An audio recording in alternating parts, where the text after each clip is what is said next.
মানে যাবে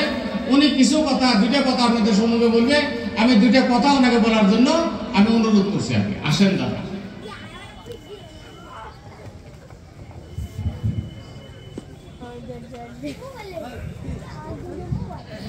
হ্যালো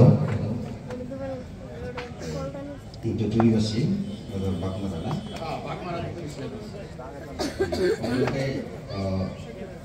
সালাম আলাইকুম না বুঝছি নারায়ণকে বাবা ক্যামেরা আছে আজি এই সভাপতি সাহেব লগতে ইয়াত উপস্থিত ওলামায়ে কেৰাম আৰু ইয়াত উপস্থিত জামাত উলামা কাউন্সিলৰ সভাপতি আৰু কচৰাজবংশী চেলৰ কেন্দ্ৰীয় সভাপতি আৰু ওৰাংচলৰ তথা আদিবাসী আৰু সান্তালী চেলৰ বিভিন্ন বিজয়ীসকল আৰু এই অঞ্চলৰ মুৰব্বী আৰু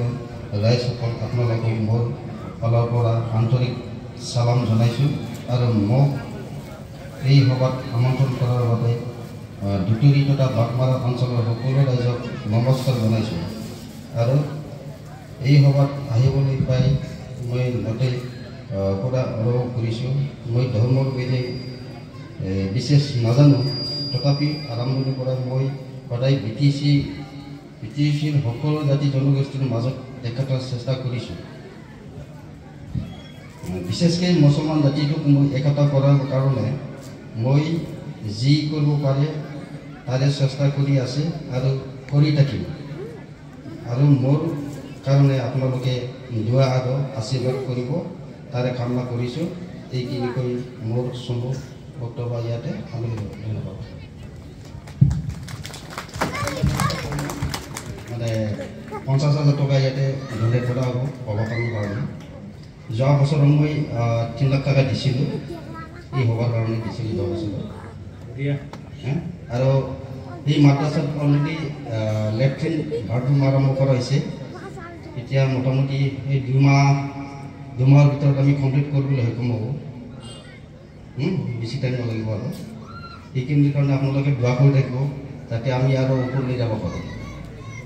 হয় না আশীৰ্বাদ কৰিব আৰু ঠিক আছে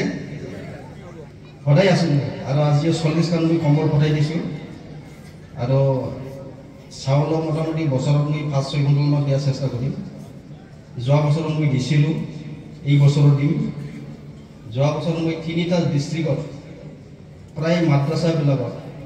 3বাৰকৈ মই চাউল দিছিলোঁ 3বাৰকৈ মই আকৌ এই বছৰত দিছোঁ মানে যোৱা বছৰ অলপ খেলি মেলি হৈছিলে ইয়াৰ কাৰণে অলপ ষ্টপ কৰি থৈছিলোঁ এই মাছ মাহৰ পৰা আমি দিবলৈ কিবা চেষ্টা কৰিম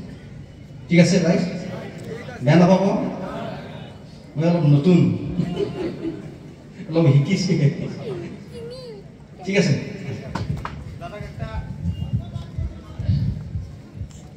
যাই হোক উনি বহুত গুরুত্বপূর্ণ